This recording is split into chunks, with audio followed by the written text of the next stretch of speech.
What the Americans did was to take the elements of a balanced constitution, the classic one, few, many, in other words, king, lords, and commons. They took them and they progressively and rather hesitantly and with a lot of reservations democratized them. Remember, American democracy is only complete on the eve of the First World War when the Senate itself is made directly elective. We disastrously only democratized one member of that tripartite constitution. And what I would suggest, and interestingly enough, the prime ministerial debates illustrate this point, we need a directly elected prime minister. In other words, we need the American Constitution. The American Constitution is just the English Constitution. I mean, it really is. The powers of an American president are identical to those of an 18th century English king, except, and it's an elective monarchy, just like the Pope. Similarly, it's correct even down to detail. I'm half American in many ways, and I spend loads of time there. And one of the things that's fascinating is when Americans start talking about the internal workings of Congress and whatever. You'll get Americans saying, we didn't quite understand it, but there's this person called the Sergeant at Arms, who runs the lower house, and you gently say, well, that's because the English Parliament, the English House of Commons from the reign of Henry VIII always had a sergeant at arms. So it's even down to detail like that. And the American Constitution works. Ours doesn't. Thank you very much. Thank you. You want to ask your second question? If you don't mind. Very quickly, the militarisation of the police. Do you think this has been an unfortunate development since 9/11, or it's been a more sinister coming into the system in a more sinister way for longer than that? I mean, we see pictures, I don't know Andrew Marr's History of Britain, where you saw the riots in the 80s, but there's a lot in the press over the last few years that this has been a lot of legislation brought in and through the back door because of the terrorism. I mean, what's very striking, if you look at photographs of the police in the miners' strike, they look laughably amateur. They're sort of, linked like that. Look at them now. I mean, the man who astonishingly was acquitted. He's a paramilitary force, using deliberate force, aggressive force. And I think that this is something we should all be genuine. It doesn't make me feel any more secure. One of the most terrifying memories of my childhood was going to Paris for the first time at the time of, I think it's a 58 business, and looking at the Palais Bourbon, the French Assembly building, surrounded by police toting machine guns. I thought, God, thank heavens I live in a civilized country. Little did I know.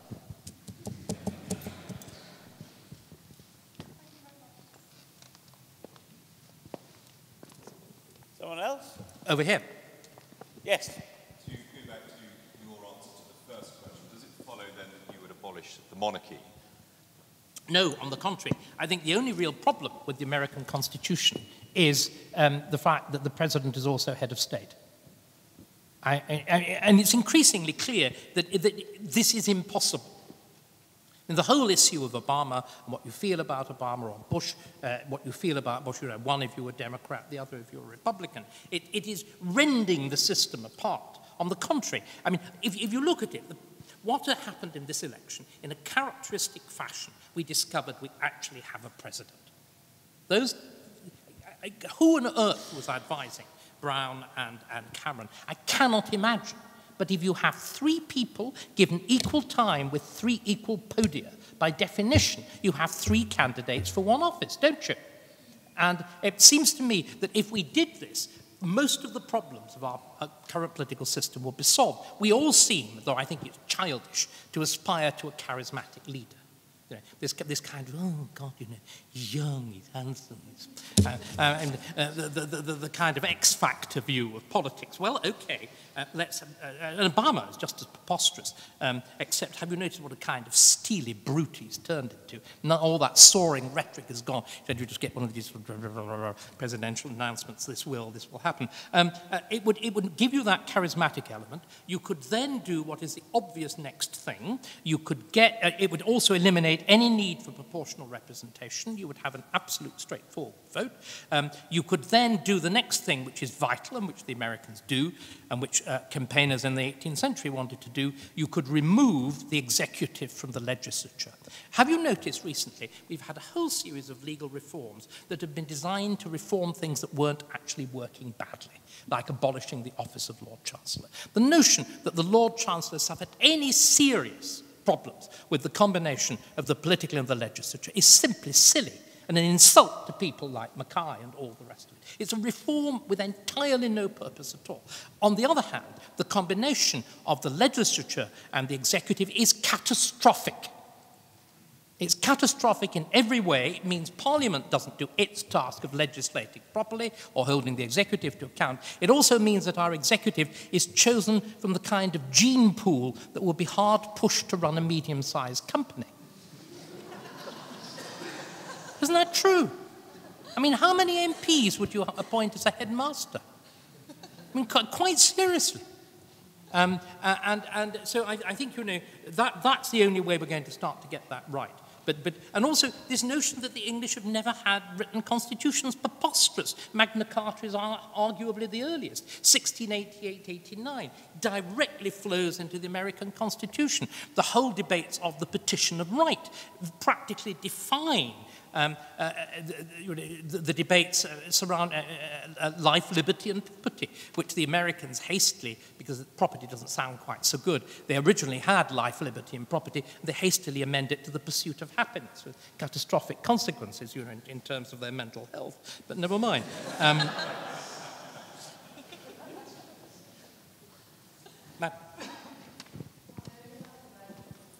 Sorry, microphone. The acoustics really are dreadful. They are dreadful, yeah. Speaking up loudly and bravely. Brazenly, I think, is the word. Are there any other reforms you would recommend, radical reforms you'd recommend to English law? To English law? Well, I suppose in some way they're rather backwards ones. I think we need a process of radical simplification. Law's got grotesquely complex in both its substance and its methods of enforcement. It has become seen as, forgive me, the possession of a professional and grossly overpaid elite, professional privilege and grossly overpaid elite. It's alien. Now, how one goes about that, God alone knows. But I think if we actually began, the obvious point in which it seems to me that we should be starting is with Parliament. That's one thing that we all recognise really is broken, and we could begin to fix, and we could begin to do something with. And again, you see, I tend to wax lyrical on this subject, and mist comes into my eyes and little tears trickle. Yesterday, I was in my little town in not in New England, but in a place that looks like New England, Chestertown in Maryland. And it's 3,500 people. What is very striking about that is the sense that law is still local and still belongs. Obviously, the sheriff is an elected officer. The courthouse is where the courthouse has been unbuilt, unrebuilt, not with glazed screens. You know, not Richard Rogers having done something wonderful or horrible to it. In the really pretty early 18th century building. Next to it is quite wonderful Courthouse Row. They're now rather beautiful shacks, but they were originally the attorney's shacks going along there, each little law office, again there since about 1780. And it's there, it's yours. Now, there are other sides of that which are not quite so good, though actually, if you're a resident, they're very good. Let me tell you my little favourite Chestertown story. It was when we were sort of really new arrived, and we'd just got the house, and James, my partner, was driving. We were in a terrible hurry, and there's a very pretty town square, which quite unnecessarily has got a one-way system. So we did the obvious thing, look round, nobody there at all. Go down here.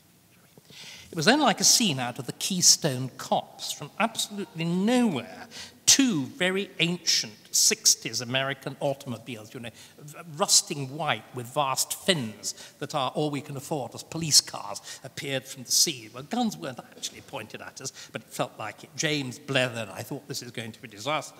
So I pulled my very best English. I'm terribly sorry, officer, you know, but well, foreign At which point, fine. 2 hours later, I was rung by my realtor. And she said, I gather you had a brush with the police.